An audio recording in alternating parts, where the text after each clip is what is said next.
I'm James Sandon and welcome to the Boxing Cage. In this video we're going to look at the most common mistakes with your jab. Jab is the most important punch in boxing. That's because it's used as your rangefinder. If you can't make good contact with the jab, then you're not going to make good contact with your rear hand or any of your other punches. Secondly, your jab is used as an opener and a tease to get through your opponent's guard. Once again, setting you up for those bigger, powerful punches. When learning to throw the jab, I always recommend that you practice throwing it in isolation with the rest of your body.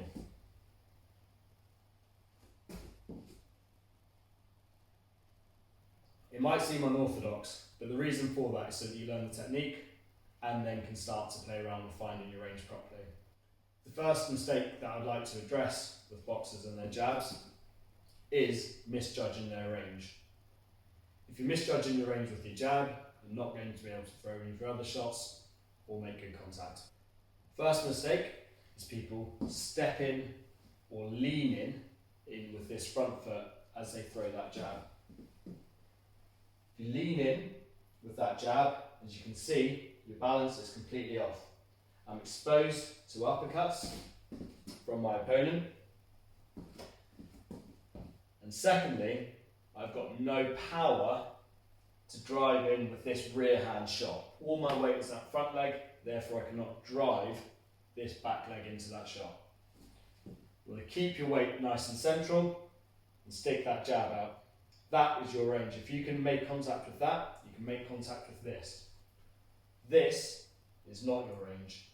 If you make contact with this, you make very weak contact with that, and as you can see, leave yourself exposed. One of the biggest things that separates a novice boxer and an open class boxer is their ability to judge the range. Open class boxers will move in unison with their opponent and always be just out of range and take half a step in when they need to be in range. Novice boxers, however, will either be two opposite ends of the ring or completely clash together like two stags fighting. One of the reasons for this is because novice boxers tend to step in with their punches when they don't actually need to. Haven't quite developed that experience to judge when they're in range versus when they're out of range. Common reason for novice boxers stepping forward with their jabs or with any of their punches is because they believe they're going to get more power with their shot. If timed right, yes. However, if timed incorrectly, no. If you step in and throw your punch, if you're in range there and step in and throw that punch, you're going to make contact with a bent arm. If your arm isn't able to fully extend and punch through that target and instead bend like this, none of your power is going to get into your target. Therefore, you've used a lot of energy but actually got nothing out of it. Using your jab is a beautiful art. You need to learn to judge your range perfectly, but at the same time you also need to be able to read your opponent. If you have an opponent coming forwards all the time, you're not going to want to come and go head to head with them as you're stepping in with your punch, because you're going to clash, lose your power. Learn to throw that jab in isolation with the rest of your body with a nice, strong, firm stance. That way, if you've got an opponent coming towards you the whole time, you can stick that jab out with your full body weight behind it, let them walk into it using their momentum forward and the power of your punch. If you've got someone that's consistently staying out of range, then you want to play around with stepping forwards and closing off that range with your jab. But again, wait till you're making good connections before you start to put your bigger, powerful punches in. When throwing a good jab, you don't want any telegraphing signals. So you want to keep your elbow down and punch and extend directly from your guard in a nice, streamlined manner.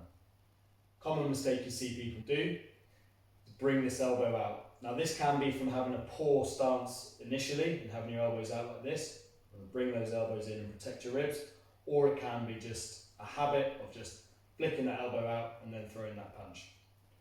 As you can see, if I bring that elbow out first, I'm completely exposing and showing you what I'm about to do. I'm going to throw that jab. An eagle-eyed opponent will be looking out for those telltale signs and then be ready to counter-punch straight away. Secondly, if that elbow comes out and I throw my punch, I've got no power. My arm comes out and then it's just my elbow extending into the punch there. There's nothing there. If, however, I've got my elbow tucked in, pointing down towards the floor, thumb up towards the ceiling, and extend my arm from there and rotate into it, I've got all the power of my chest coming into here, and also the full weight of my body behind that shot when it makes a connection. Similarly to flaring your elbow out, is dropping that hand before throwing your shot. Bringing it down and coming here. This is usually just a nervous or subconscious nervous reaction, and you're just flinching or even tensing too much, bringing that hand down and there, trying to preload that shot and make it as powerful as possible. Remember, if your guard is good, you can throw any shot you want directly from that guard without having to really do anything, especially with your hands, and it will still be an effective, powerful punch. If, however, you're dropping this hand and then throwing it, you can see I'm giving you a telegraph and sign as to what I'm about to do, and as well pulling it down, exposing myself for a split second before throwing that punch. I'm showing my opponent what's about to happen, and I'm also showing them a lovely target to get hit by. When you throw your jab, you want to twist your fists at the very end, making sure your knuckles hit nice and square. One common mistake people make is just extending that arm out and hitting with their fists up like that and not rotating into the target. By doing that, you risk damaging your wrists, and you also just have a really weak rubbish punch. You want to drive that shot and twist and rotate into the target, hitting with the knuckles square on, leaving you with that nice power line, fist, wrist, elbow, shoulder. As well as ensuring that the punch comes out in perfect technique, you need to ensure that it comes back in a nice direct line. A very common mistake you see with the jab is throwing that punch and then bringing the hand down and back around. Punch, down and around. The time it takes to do that is way too long. You leave yourself exposed for all of that time whilst the punch is coming for your opponent to hit you. Throw that punch out nice and firmly. To return the jab with good technique, you need to just reverse the movement that you've done to bring it out. Do not want to bring it down and around.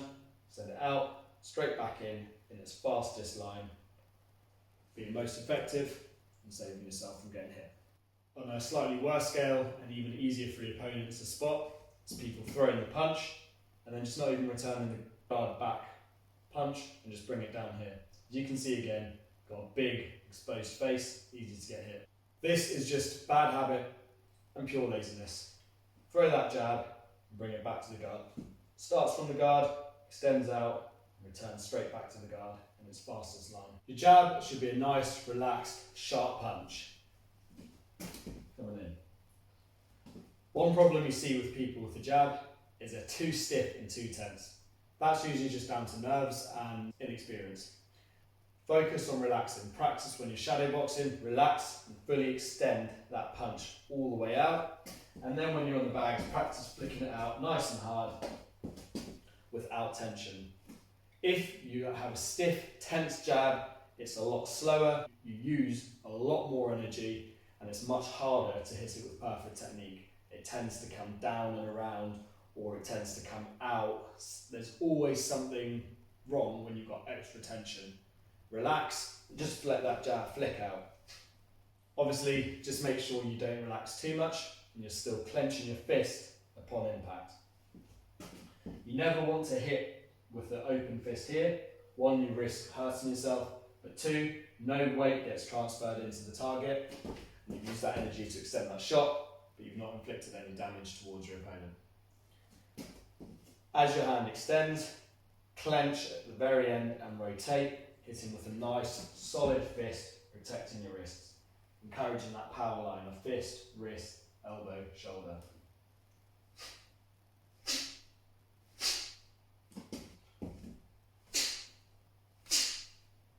Thank you for watching. In this video we've addressed some of the most common mistakes with your jab. If you have any questions, or if there's anything else you're struggling with, please leave me a comment below and I'll happily help you out.